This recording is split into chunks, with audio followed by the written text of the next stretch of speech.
Olá, my dear teacher. Seja bem-vindo a mais um episódio do nosso programa The Digital English Teacher. Meu nome é Alfredo e esse aqui é o nosso programa dedicado a te levar à proficiência no mundo digital. Num episódio anterior aqui do nosso programa, recentemente eu gravei um vídeo falando sobre o potencial dessa aula online pelo fato dela poder ficar gravada, tanto para você como para o teu aluno, numa pasta no Google Drive que você vai poder compartilhar com o seu aluno. Olha só, então, nesse vídeo de hoje, eu quero conversar com você sobre mais um benefício, além daqueles que eu mencionei naquele vídeo anterior, dessa aula ficar gravada. Então, olha só, o que eu quero tentar te mostrar com esse bate-papo aqui. O tópico, o tema que eu quero tocar é o seguinte: é a construção do histórico do desenvolvimento do teu aluno com a língua durante o tempo que ele ficar com você. Então, por exemplo, olha só que legal. Eu acho isso interessante. Vamos ver o que você pensa disso. Então, imagina que você seja um professor online e você tem um determinado aluno particular, porque a gente também tem aulas em grupo, né? Mas vamos imaginar que a gente está falando de um personalizado, só você e o aluno, 6 meses de aula, 2 vezes por semana. E ao final de 6 meses, você quer dar uma olhada no progresso que ele teve. Você já imaginou que legal se você pensar assim, ó, esse aluno, quando ele começou comigo, ele tinha um problema muito sério com a pronúncia de alguns sons bem específicos da língua inglesa. E aí você pode ir lá para a primeira aula, aquela aula em que você detectou essa falha, não essa falha, mas essa dificuldade que esse aluno tinha. E aí você pode, ao reassistir essas aulas, ver aula após aula o progresso que ele teve.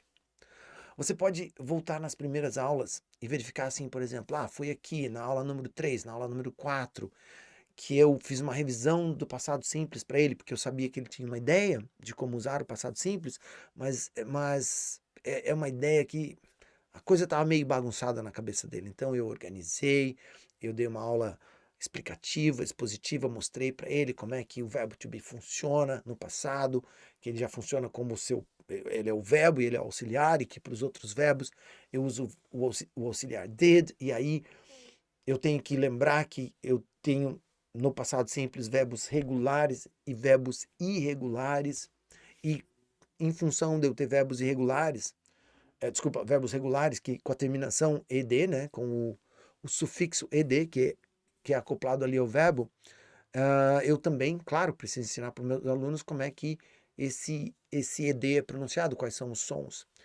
E aí, esse assunto, esse tema, ele é reforçado nas próximas unidades e tal. E aí, lá na sua última aula, na última aula que você foi gravada, de repente você pode perceber assim, poxa vida, mas meu aluno ainda não domina isso, ou seja, o uso do auxiliar, né, o did, e a diferença entre usar o did e usar o verbo to be no passado, parece que isso ainda não está muito bem claro para ele. A questão dos verbos regulares e irregulares, e aí você detecta isso lá numa das suas últimas aulas. E aí você pode voltar e fazer uma avaliação daquilo que vocês fizeram. Será que foi suficiente? Será que a explicação foi clara o suficiente? Será que eu dei exemplos o suficientes? Será que eu, nas unidades seguintes, nas lições seguintes, eu reforcei aquele tema para que aquele meu aluno realmente pudesse consolidar aquele conhecimento? Olha só que legal. Porque, gente, vamos pensar, olha só, quando eu dou uma aula, né? Eu dou uma aula, e aí eu sei, né? Você, um professor um pouco mais conservador, que ainda não veio para o mundo online, né? Suas aulas são presenciais. Vamos supor que você é um professor que gosta de livros didáticos, nem gosta de usar o computador na aula, a coisa é muito mais ali na conversação com o aluno, numa explicação num quadro. né? Ou numa folha de papel e tal. E não tem nada de errado com isso, pelo amor de Deus. Não me entenda errado. Mas olha só. Aí é claro que você pode dizer assim: ah, não, Alfredo, mas espera aí, cara. Eu sou um cara muito organizado. Eu tenho para cada aula que eu dou um verdadeiro log, né? Um logbook, né? Que é ali onde eu registro, eu coloco para cada aula uma entrada de tudo que eu dei, de tudo que eu expliquei, dos exercícios que eu fiz. Mas olha só, você não concorda comigo que mesmo que você seja organizado, não dá para registrar tudo. Você tem que fazer um resumo, né, daquilo. Olha, então eu ensinei naquela aula, aula número 3, número 4, número 5, eu ensinei o passado simples, o verbo to be, o auxiliar did, fizemos exercício da página tal, tal e tal, e passei isso aqui de tarefa. Muito bem. Observação.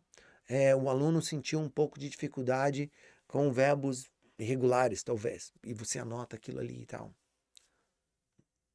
E eu acredito que você possa ser um cara, um professor bem organizado, e você olha para aquela anotação e você tem uma memória fotográfica, você lembra até a expressão que estava na cara do teu aluno quando você percebeu que ele sentiu um pouco mais de dificuldade com os verbos irregulares, talvez. Mas olha só, isso claro que tem o seu valor, mas você consegue concordar comigo que, poxa vida, poder voltar, assistir aquela aula, ouvir cada sílaba de tudo que você falou para aquele aluno, você poder ouvir cada sílaba de cada resposta que ele te deu, de cada pergunta que ele fez, cada observação que ele fez. Você não acha isso interessante? Você não acha esse recurso muito rico? Porque é algo que você pode reaproveitar, você pode reavaliar, você pode extrair dali muita informação que você pode usar. Você pode. Recentemente eu ouvi numa palestra o uso da expressão ponto cego, né? Que são aqueles pequenos problemas que estão ali, parece que eles estão meio que escondidos e a gente não consegue perceber, a gente não consegue detectar, né? Então passa a aula, eu meio que passo por cima daquilo ali e nem percebo. Com o vídeo eu posso voltar e falar assim, pá, cara, olha que interessante.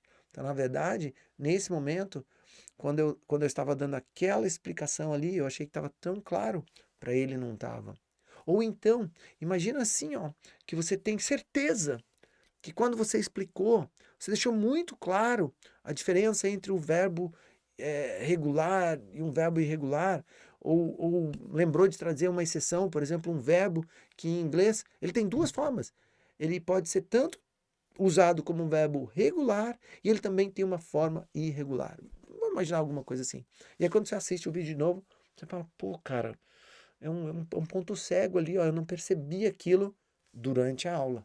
Mas agora assistindo o vídeo, porque agora eu sento aqui, né? Eu sou um espectador. E eu estou olhando aqui para esse vídeo e eu estou prestando atenção em tudo que está acontecendo e eu estou eu tô me assistindo, né? Então eu tô assistindo aquele professor dando aquela aula ali e eu tô aqui como espectador questionando, ok, mas tá claro, tá bem, tá 100% clara essa explicação? Essa é a melhor explicação que eu poderia ter dado naquele momento? Eu acho esse recurso muito rico, muito poderoso. E é por isso que eu fiz esse vídeo. Quero te convidar para vir para cá, vem fazer parte dessa comunidade. Vem com a gente, vem ser um professor online. Olha só o que está te esperando. Veja só a quantidade de recursos que estão à sua disposição. Meu nome é Alfredo, esse aqui é o The Digital English Teacher. Vem para cá, se inscreve aqui no canal, dá um like ali no nosso vídeo, compartilha e a gente se vê no nosso próximo vídeo. Até breve. Tchau, tchau.